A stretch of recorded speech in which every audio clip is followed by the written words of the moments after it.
আসসালামু আলাইকুম। সকাল ৯টা বেজে ২৫ মিনিট। আজ বৃহস্পতিবার। বাংলাদেশ বেতার, কক্সবাজার। স্থানীয় খবরে স্বাগত জানাচ্ছি সৌতি দাস। বাংলাদেশ ও দক্ষিণ পূর্ব এশিয়ার বিভিন্ন দেশ হয়ে ১২ থেকে ১৫ হাজার রোহিঙ্গা যুক্তরাষ্ট্রে পুনর্বাসিত হয়েছে। সামনে হয়তো আরও রোহিঙ্গা নেওয়া হবে। তবে তৃতীয় দেশে পুনর্বাসন দীর্ঘমেয়াদী কোনো সমাধান নয়। আগামী ২০ জুন বিশ্ব শরণার্থী দিবস উপলক্ষে বুধবার আমেরিকান সেন্টারে সংক্ষিপ্ত এক ব্রিফিংয়ে এ কথা বলেন ঢাকার মার্কিন দূতাবাসের regional refugee coordinator McKenzie Rowe. তিনি বলেন, রোহিঙ্গাদের দেখভালে বাংলাদেশকে সহায়তা করতে প্রতিশ্রুতিবদ্ধ যুক্তরাষ্ট্র। রোহিঙ্গা সহ অন্যান্য বাস্তুচ্যুত জাতিগোষ্ঠী নিরাপদে নিজ দেশে নিজ ভূমিতে ফেরত যেতে পারে, সেজন্য মিয়ানমারের চলমান সংঘাতের শান্তিপূর্ণ সমাধানে আঞ্চলিক দেশগুলো ও জাতিসংঘের সঙ্গে আলোচনা চালিয়ে যাচ্ছে যুক্তরাষ্ট্র। ম্যাকেনজিরো বলেন, রোহিঙ্গা ক্যাম্পে মানবিক সহায়তা বাধাগ্রস্ত হয় এমন যে কোনো কর্মকাণ্ডে যুক্তরাষ্ট্রের উদ্বেগ রয়েছে। পবিত্র ঈদুল আজহা উপলক্ষে মহেশখালী উপজেলার বড় মহেশখালী ইউনিয়নের অসহায় দরিদ্রদের মাঝে প্রধানমন্ত্রী শেখ হাসিনার উপহার হিসেবে বিশেষ ভিজিএফের চাল বিতরণ উদ্বোধন করা হয়েছে।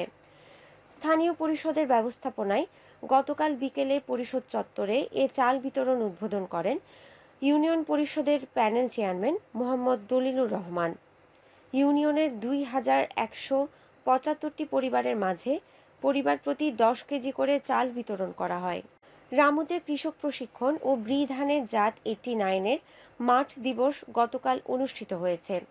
চাকমারকুল ইউনিয়ন পরিষদে আয়োজিত প্রান্তিক কৃষক কৃষানীদের জন্য এই অনুষ্ঠানের আয়োজন করে বাংলাদেশ ধান গবেষণা ইনস্টিটিউট ব্রি, কক্সবাজার আঞ্চলিক কার্যালয় ও উপজেলা কৃষি সম্প্রসারণ অধিদপ্তর। এতে প্রধান অতিথি ছিলেন বাংলাদেশ ধান গবেষণা ইনস্টিটিউট সোনাগাজী ফেনীর ঊর্ধ্বতন বৈজ্ঞানিক কর্মকর্তা কৃষিবিদ নাইম আহমেদ। মাঠ দিবসে সভাপতিত্ব করেন উপজেলার কৃষি অফিসার কৃষিবিদ তানজিলা শারমিন। এই সময় বক্তারা জমি অনুযায়ী বীজ নির্বাচন, প্রয়োজন অনুযায়ী সার ও কীটনাশক প্রয়োগের পাশাপাশি বীজ সেবা নেয়ার জন্য কৃষকদের আহ্বান জানান। টেকনাফে জমে উঠেছে কোরবানি পশুর হাট।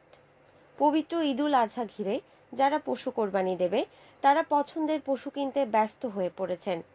বিগত ৫ বছর ধরে মিয়ানমার থেকে পশু আসা বন্ধ থাকলেও গ্রামের কৃষকেরা খামার স্থাপন করে শত শত গরু পালন করে বাজারে বিক্রি করছে।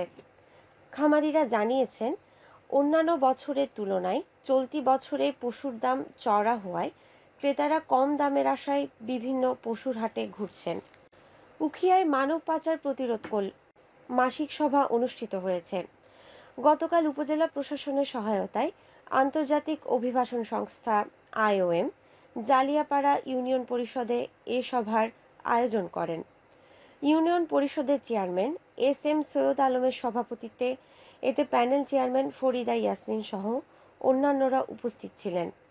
সভায় দালালদের মাধ্যমে জীবনের ঝুঁকি নিয়ে ট্রলার যোগে বিদেশ না গিয়ে সরকারিভাবে চাকুরি নিশ্চিতপূর্বক বৈধ ভিসা সংগ্রহ করে বিদেশ যাওয়ার বিষয়ে গুরুত্ব আরোপ করা হয়েছে। মহেশখালী ঘূর্ণিঝড় প্রস্তুতি কর্মসূচি CPP ইউনিট টিম লিডারদের ওয়ার্কশপ অনুষ্ঠিত হয়েছে। দুর্যোগ ব্যবস্থাপনা ও ত্রাণ মন্ত্রণালয়ের অধীনে উপজেলা ঘূর্ণিঝড় প্রস্তুতি কর্মসূচির আয়োজনে গতকাল দুপুরে উপজেলা পরিষদ মিলনায়তনে উপস্থিত ছিলেন উপজেলা নির্বাহী কর্মকর্তা মিকি মার্মা। CPPর উপজেলা টিম লিডার ওসমান সরোয়ারের সভাপতিত্বে ওয়ার্কশপে উপজেলা প্রকল্প বাস্তবায়ন কর্মকর্তা কাউসার আহমেদ সহ অন্যান্যরা উপস্থিত ছিলেন। এ সময় ঘূর্ণিঝড়ের আগে ও পরে এবং ঘূর্ণিঝড় চলাকালীন CPP সদস্যদের করণীয় বিষয়ে গুরুত্বপূর্ণ আলোচনা করা হয়। আবহাওয়া এখন জানিয়ে দিচ্ছি বাঁকখালী নদীর মোহনা ও সংলগ্ন এলাকার সামুদ্রিক জোয়ার ভাটার সময়সূচি। আজ জোয়ার শুরু হয়েছে সকাল ৮টা ৪৬ মিনিটে, চলবে দুপুর ৩টা ১২ মিনিট পর্যন্ত। ভাটা শুরু হবে দুপুর ৩টা ১২ মিনিটে, চলবে রাত ৯টা ৪৬ মিনিট পর্যন্ত। সবশেষে পর্যটক বার্তা।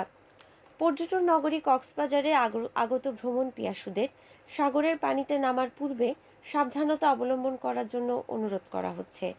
যারা সাঁতারে দক্ষ নন তাদের পানিতে বেশি দূর যাওয়া উচিত নয়। ভাটার সময় স্রোতের সাগরমুখী টান প্রবল হওয়ায় সাগরের গভীরে ভেসে যাওয়া এমনকি প্রাণহানির আশঙ্কা থাকে। সেই সাথে পর্যটকদের স্বাস্থ্যবিধি মেনে চলার পরামর্শ দেয়া হচ্ছে। খবর শেষ হলো। আমাদের পরবর্তী খবর প্রচারিত হবে আজ দুপুর 2টা বেজে 55 মিনিটে।